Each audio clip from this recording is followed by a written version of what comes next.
जो मुस्कुरा रहा है उसे दर्द ने पाला होगा, जो चल रहा है उसके पाँव में छाला होगा। बिना संघर्ष के इंसान चमक नहीं सकता, जो जलेगा उसी दिए में उजाला होगा। संघर्ष क्यों बचे संघर्ष से?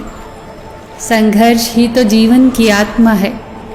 जितना कठिन संघर्ष होगा उतनी ही शानदार जीत होगी।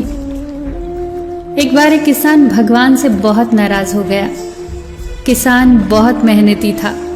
बहुत मेहनत से वो खेतों में अनाज उगाता, उसकी देखभाल करता, पर अक्सर उसकी फसल खराब हो जाती।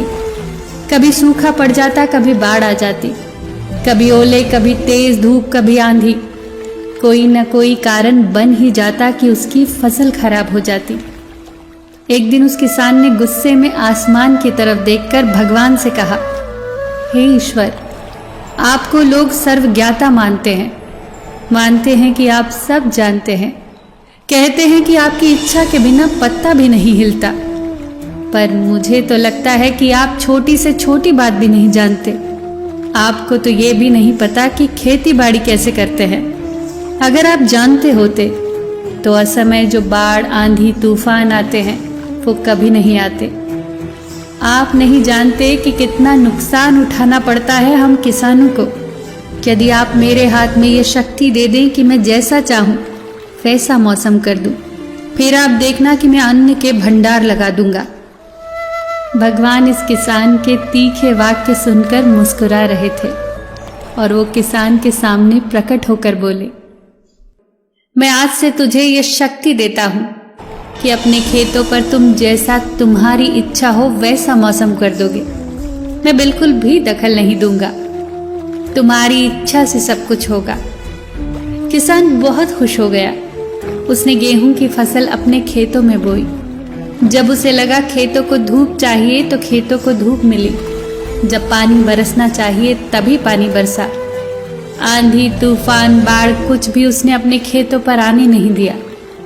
किसान के खेत में इस बरस ऐसी फसल हुई जैसी कभी नहीं हुई थी। ऊंची, हरी भरी, लहलहाती फसल। मन ही मन वो बहुत खुश हो गया और सोचने लगा, अब सबूत के साथ दिखाऊंगा भगवान को कि इसे कहते हैं शक्ति का सही उपयोग। मेरी सफलता देखकर उन्हें अपने नियम जरूर बदलने पड़ेंगे। कुछ दिन गुजरे, फसल कटने को तैयार हो गई। किसान बड़ी उत्सुकता के साथ फसल काटने लगा, पर जैसे ही उसका ध्यान गेहूं की बालियों पर गया तो उसने अपना सिर पीट लिया। वो रोने चिल्लाने लगा। गेहूं की एक भी बाली के अंदर गेहूं का दाना नहीं था। सारी बालियां अंदर से खाली थी। किसान बहुत दुखी हो गया। उसने भगवान को रोते हुए फिर पुकारा, हे प्रभु, तुमने मेरे साथ ये क्या किया? क्या तुमने मुझे कोई सजा दी? भगवान बोले, पुत्र, ये तो होना ही था। तुमने पौधों को संघर्ष करने का मौका ही कहाँ दिया। न तो तुमने उन्हें आंधियों से जूझने दिया, न तेज बारिश को सहने दिया, न धूप में तपने दिया। एक भी चुनौती का सामना तुमने उन्हें नहीं करने दिया। इसीलिए सारे पौधे अंदर से खोखले रह गए।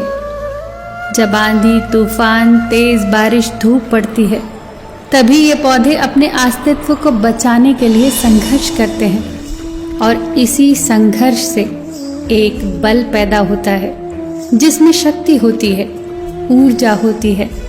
और यही ऊर्जा फूटती तेरी बालियों में गेहूं के दाने की तरह जो नहीं फूटी।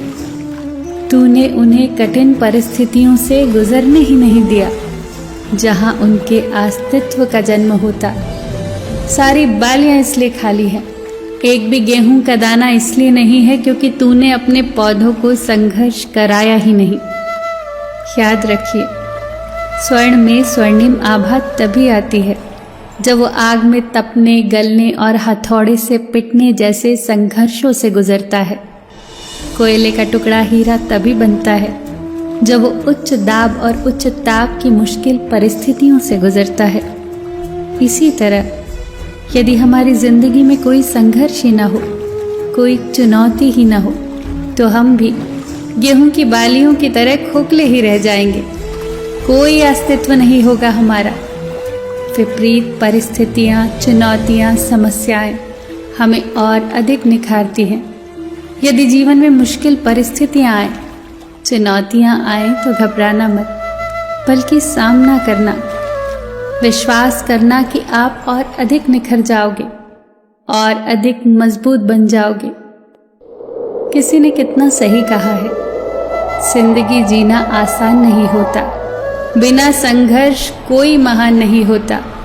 जब तक न पड़े हथौड़े की चोट, तब तक पत्थर भी भगवान नहीं होता।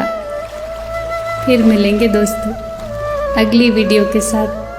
तब तक के लिए अपना ख्याल रखना और हमेशा मुस्कुराते रहना।